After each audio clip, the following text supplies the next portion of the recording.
Well, Merry Christmas, dear friends, on the Christmas Eve of 2025.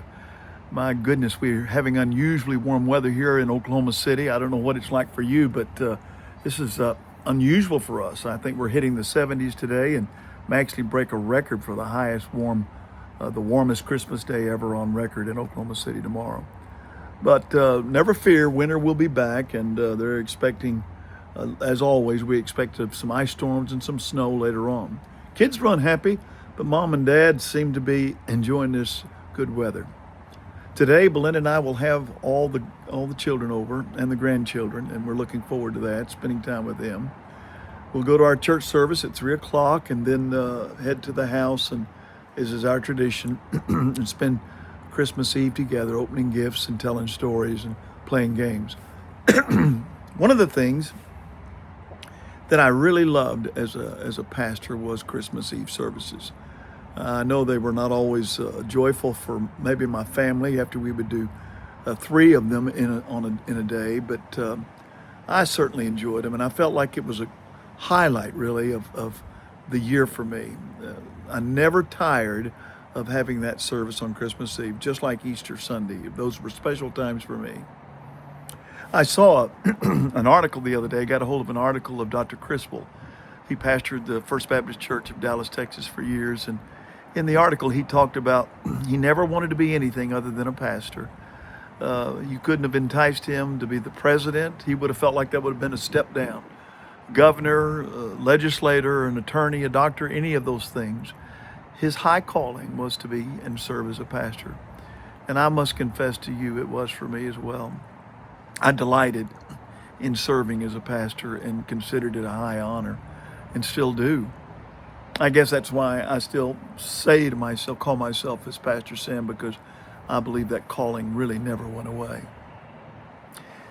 I've been teaching a class this month for some older people in our church, and they've been such a delight, so sweet and so biblically knowledgeable. But we've looked at the characters of Christmas. The first week we looked at Zacharias and Elizabeth, and the second week we looked at Mary and Joseph. Then the third week we looked at the shepherds and wise men, and last Sunday we told the story of Simeon and Anna. And we tried to put that all together, obviously we did, with what did they all have in common. And one of the things that was very obvious to us were these were people who were seeking, and righteous people, and they were seeking and looking for the consolation of Israel. Oh, you might argue the shepherds didn't know that, or the wise men didn't know that, but they were still seeking. They were open to what God had for them. And even though it took an angel to call on them and maybe a scare or two, in each case, there was the yes word. There was the understanding that God was at work, and the marvel at that. At 75 years of age, I've discovered that's still true of me as well. Finding the marvelous in what God is doing one day at a time. I guess I'm feeling a little sentimental today because I also ran across a video that's going around right now of Billy Graham talking in his last days. And there were scenes of him preaching throughout his life and his years, and the video was shot in his home, probably not too long before he passed away.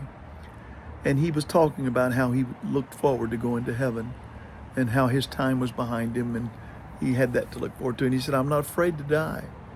And he believed in the gospel. Which brings me to the message I guess I want to share with you today. What the angel said to the shepherds is more than just a sermon outline for me. It's life itself. He said 3 things. I bring you good news. Don't be afraid, I bring you good news. And the good news is that Jesus died for us. And his sacrifice on the cross, his resurrection from the dead, paid the price that needed to be paid for our sin, atoned for us. And that's good news. So the shepherds learned that night that good news was here. The second thing the angel said, it's a word of great joy. And when you think about joy, we often see joy circumstantially, don't we? Like peace, circumstantially. But the truth of the matter is, Christ gives us joy that is unspeakable. It's not, can't be described in terms of our circumstance. It goes beyond that, because I've seen people have the joy of the Lord in the midst of travail and difficulty. You remember the old song, "The joy of the Lord is my strength." And that's really been true as I've observed that in my life and in the life of so many of my parishioners. I give you good news of great joy. What is this joy? Well, it's a joy that knows that you're at peace with God. It's a joy that knows that no matter what happens, His love, His providence, His plans for you will never be swayed or taken away. And that gives you a joy that gets you through those times that are difficult and keeps you centered in those times that are maybe circumstantially, oh wow, look what I've done.